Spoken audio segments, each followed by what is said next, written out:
নাস্তা তো অনেক রকম খেয়েছেন বন্ধুরা, এই নাস্তাটি একবার ট্রাই করে দেখতে পারেন। দেখতে যেমন সুন্দর, খেতেও কিন্তু দুর্দান্ত হয়। তো আসসালামু আলাইকুম বন্ধুরা, আজকের রেসিপিতে আপনাদের সবাইকে স্বাগত। তো এই রেসিপিটি বানানোর জন্য প্রথমে আমি নিয়ে নিচ্ছি একটা ট্রেনারে 1 কাপ ময়দাটাকে ভালো করে চেলে নিলাম। তারপরে দিয়ে দিচ্ছি স্বাদ মতো লবণ, একটু দিয়ে দিচ্ছি কালো জিরে। এবার আমি 1 চামচা মতো সাদা তেল দিয়ে খুব ভালো করে ময়াম দিয়ে নিচ্ছি। ময়াম দেওয়া হয়ে গেছে।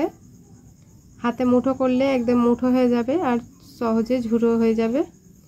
এবার আমি নর্মাল জল দিয়ে সফট একটা ডো করে নিলাম। ঢাকা দিয়ে 10 মিনিট রেস্টে রেখে দিয়ে তারপরে 10 মিনিট পর আবারও একটু হাত দিয়ে ময়াম করে মেখে নিলাম। এবার আমি ছোট ছোট করে লেচিগুলো কেটে নেব। আমি নাস্তাটা 3টে বানাবো, তার জন্য 6টা আমাকে লেচি লাগবে। তো 6টা আমি লেচি বানিয়ে নিয়েছি। এভাবে করে এবার গোল বল করে নিচ্ছি লেচিগুলো। তো এইভাবে করে আমি বলগুলো বানিয়ে নিয়েছি বন্ধুরা। এবার একটা বেলুন চাকলি নিয়েছি, এখানে আমি একটু ময়দা ছড়িয়ে ছোট সাইজের একটা রুটি করে নেব।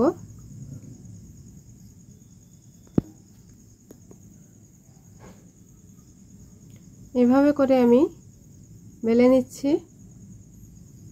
তো বন্ধুরা, প্রতিদিনের মতো একটাই কথা বলতে চাই, আমার ভিডিওগুলো যদি ভালো লাগে আর নতুন কোনো সদস্য দেখতে এসে থাকেন তাহলে প্লিজ আমার চ্যানেলটিকে সাবস্ক্রাইব করবেন। তো আমি এক এক করে সবগুলো রুটি বেলে নিয়েছি আর এরকম একটা বাটি নিয়েছি, গোল বাটি।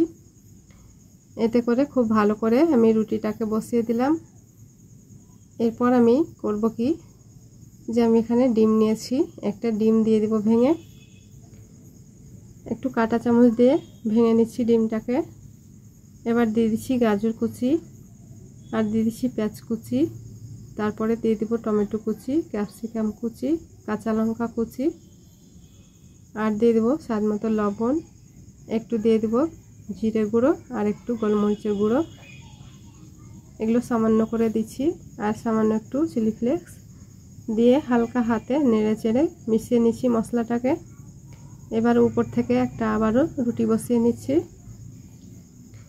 এভাবে হাত দিয়ে খুব ভালো করে চেপে চেপে মুখটাকে এঁটে দেব। তারপরে বাকি যে ময়দার অংশটা বেড়ে আছে সেটাকে আমি বাদ দিয়ে দেবো, টেনে এভাবে ছিঁড়ে নেব।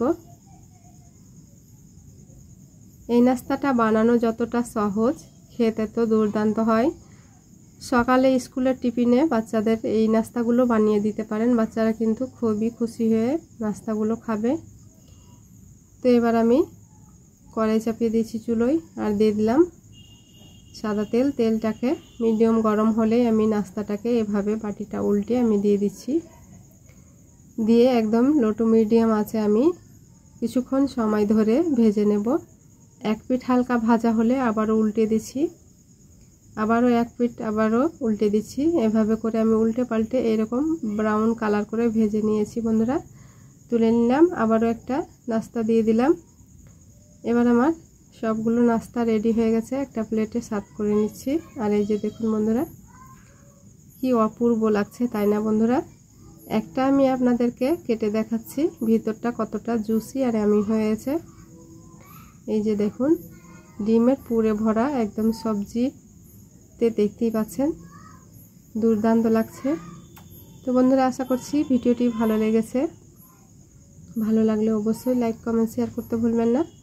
তো আমি কথা বলছি, আমার নাক সর্দি লেগেছে, তার জন্য নাক মুখ ভারী হয়েছে, ওই জন্য কথাগুলো ভালো করতে পারছি না। ভালো লাগলে অবশ্যই লাইক কমেন্ট শেয়ার করবেন। ধন্যবাদ।